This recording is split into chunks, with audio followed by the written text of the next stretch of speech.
Australians love themselves a morning cup of joe, Melburnians especially. They can dribble for hours about specialty roasters and the benefits of cold press over long blacks. But over the past couple of years, prices have been slowly creeping up, and now all of a sudden you're out of pocket $5.50 every morning for a latte. And that's before adding any fancy alternative milk. So how did this happen? I have someone from the Melbourne Coffee Institution here to chat with me. Yeah, my name's Jason Scheltus, and I'm a director and co-founder of Market Lane Coffee in Melbourne.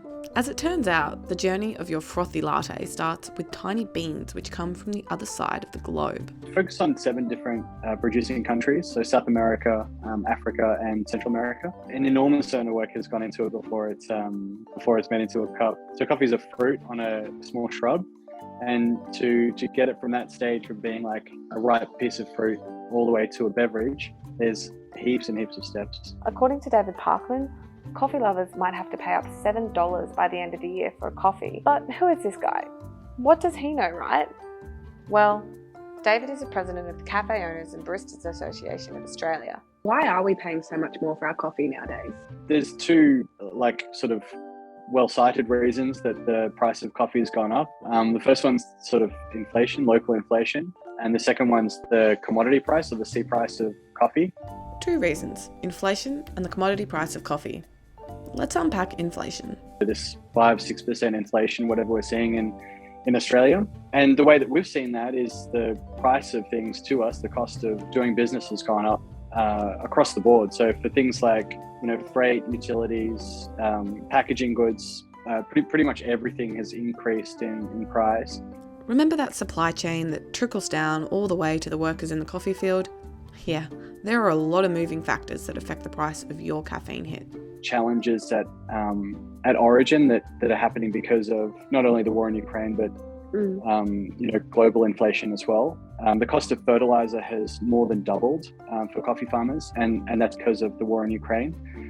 They're also facing huge labour shortages as well. It's really, really difficult. The second issue was the commodity price of coffee. The coffee commodity market is basically the global price of coffee. It is a raw material that can be bought and sold, determined by traders, farmers, and consumers. So, what does that all actually mean? One of the biggest coffee importers to Australia is Brazil, and lately, supplies have been drying up. Obviously, climate change is the biggest risk. Extreme weathers have caused droughts over the country, the worst the nation has seen in 90 years.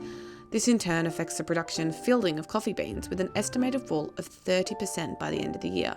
Severe frost has also drastically impacted the bean quality, resulting in lots of wastage. All of this affects the coffee commodity price. I don't think we've actually seen that price increase come yet, so there could be much greater increases in the coffee price. The price has been sitting at $1.20 USD for around 7 years, fluctuating here and there, but fairly consistent. Then, as soon as the frost hit Brazil, the commodity price jumped up to $2.20 a pound. That's a full 50% increase on where it was. So the big question on everyone's lips is, are prices ever going to come down? Well, I'm afraid Jason doesn't have the best news. The prices aren't going to go down. They'll stay they'll stay where they are. The high prices are bad, but we actually there's much more at risk.